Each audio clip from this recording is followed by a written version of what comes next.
Welcome to code to algo channel. இன்றைக்கி date 29/5/2025. நம்ம code to ஆல்கோவில் உங்கள் மேனுவல் ஸ்ட்ராட்டஜியை நாங்கள் கஸ்டமைஸ் பண்ணி கோடிங் பண்ணி தருவோம். அப்படி கோடிங் பண்ணி ஆட்டோமேட் பண்ண ஸ்ட்ராட்டஜியை எங்கள் பிளாட்ஃபார்ம் யூஸ் பண்ணி நீங்கள் ஆர்டர் எக்ஸிக்யூட் பண்ணிக்கலாம். ஸோ அந்த மாதிரி கோட் பண்ண ஸ்ட்ராட்டஜியை சில ஸ்ட்ராட்டஜிஸ் நம்ம லைவாக ஃபாலோ பண்ணிகிட்ருக்கோம். அதில் நிஃப்டி விவேப், RSI அண்ட் நிஃப்டி 15 minutes நம்ம ரெகுலராக ஃபாலோ பண்ணிகிட்ருக்கோம். ஸோ அதோட ரிசல்ட்ஸ் இன்றைக்கி பார்ப்போம். ஸோ இன்றைக்கி ரேஞ்ச் வந்து இதுதான். இன்றைக்கி ரேஞ்சு ப்ளூ லைன் தான் இன்றைக்கி range, red line stop loss, green line target. நம்மளுக்கு கரெக்டாக 9:36க்கு ஆர்டர் புட் ஆப்ஷன் ஆர்டர் எடுத்தது.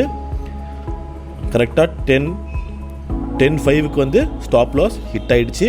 ஸோ இன்றைக்கி நிஃப்டி 15 minutes மைனஸில் தான் முடிஞ்சிருக்கு. நெக்ஸ்ட் நிஃப்டி RSI பார்ப்போம். RSIயும் கரெக்டாக 9:20க்கு ஆர்டர் எடுத்துருச்சு.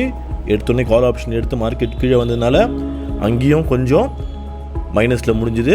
இன்றைக்கி RSIயில் என்ட்ரி நிறைய வந்தது. 12:40 வரைக்கும் ரன் ஆகிட்டு 3000 ரூபா ரிஸ்கில் இன்றைக்கி டே க்ளோஸ் ஆகிடுச்சு. நிஃப்டி விவேப் பார்ப்போம். நிஃப்டி விவேப் 9:16க்கு கால் ஆப்ஷன் ஆர்டர் எடுத்தது.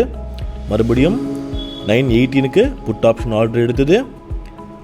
இதுவும் பார்த்தீங்கன்னா ஒரு 5 ட்ரேட் எடுத்தது. 5 ட்ரேட் எடுத்து 3000 ரிஸ்கில் வந்ததுக்கப்புறமா அதுவும் கட் ஆகிடுச்சு. ஸோ இன்றைக்கி டேட்டில் வந்து நிஃப்டி 15 minutes, நிஃப்டி RSI, நிஃப்டி விவேப் மூணுமே மைனஸில் முடிஞ்சிருச்சு. நாளை ஒரு புது வீடியோவில் சந்திப்போம். நன்றி, வணக்கம்.